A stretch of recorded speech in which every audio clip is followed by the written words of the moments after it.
They say Slovenia is a land of quiet postcard-perfect lakes. The water is calm, clear, and so peaceful it feels almost sacred. But if you talk to the locals, especially the old-timers, you'll learn a rule they teach their children from the moment they can speak. Never, ever call out your own name near the water. Why? Because something might answer.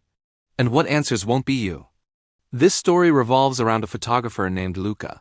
He was a city guy, always chasing the perfect shot, the one that would make his career.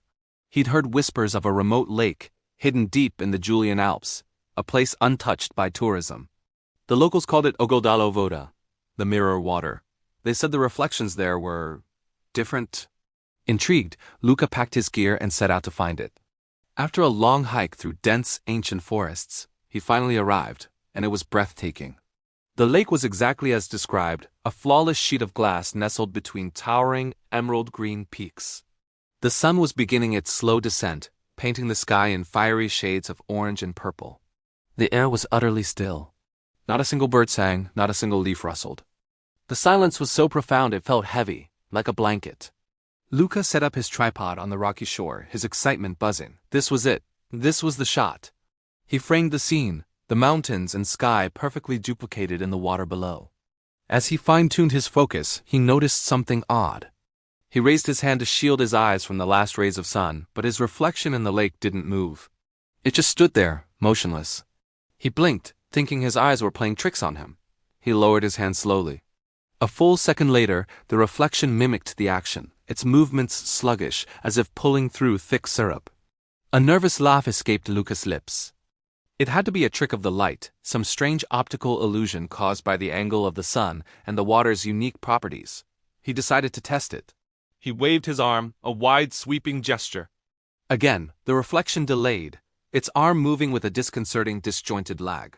It was like watching a video with a bad connection. Unsettling, but he tried to rationalize it. He was tired from the hike, maybe dehydrated. He shook his head and turned back to his camera. That's when he heard it. A soft asterisk splash asterisk from the middle of the lake.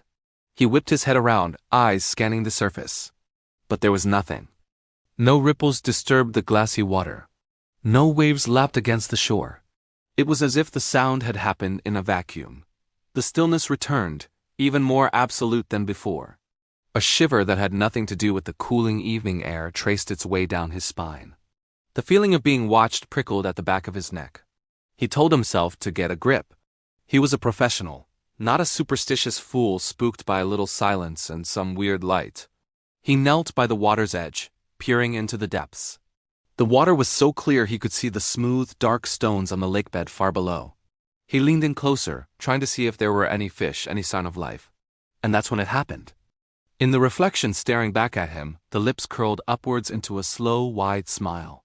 Luka's own face remained a mask of concentration. He hadn't smiled.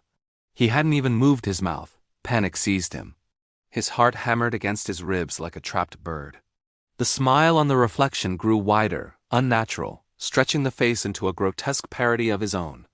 Then, the reflection's hand rose, not in the air, but asterisk upwards asterisk, pressing against the underside of the water's surface.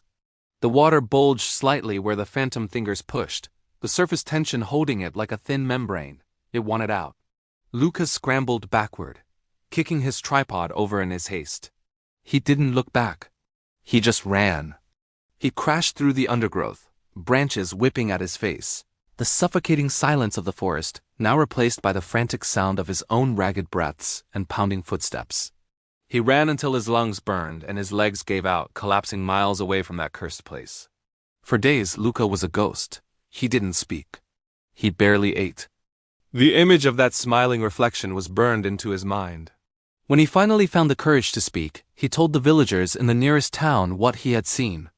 They listened patiently, their faces grim but unsurprised. They had heard similar stories before. A search party was organized to retrieve his expensive camera equipment. They found his camp exactly as he'd left it, his tripod toppled near the shore. The camera was surprisingly intact. They brought it back and, with trembling hands, one of the villagers checked the memory card. The first several photos were stunning landscapes of the lake at sunset, each one a masterpiece. But it was the last photo that made their blood run cold. The photo was taken long after sunset in near total darkness. The timestamp confirmed it was hours after Luca had fled. It was a shot of the lake, shrouded in moonlight. And standing ankle-deep in the still, black water was a figure. It was Luca. He was staring directly at the camera, his clothes soaked, his hair dripping. And on his face was that same wide, chilling, unnatural smile. The old folklore of Ogledalo Voda isn't about drowning. The locals will tell you the lake is not a killer. It's a collector. It doesn't take your life. It takes your likeness. It watches, it learns, and it waits for you to acknowledge it, to call out to it, to give it a name, your name. It creates a perfect copy. And once the copy is complete, once it steps out of the water and into the world, the original is simply no longer needed. So if you ever find yourself by a beautiful, silent lake in Slovenia, enjoy the view. But be careful what you see in the water.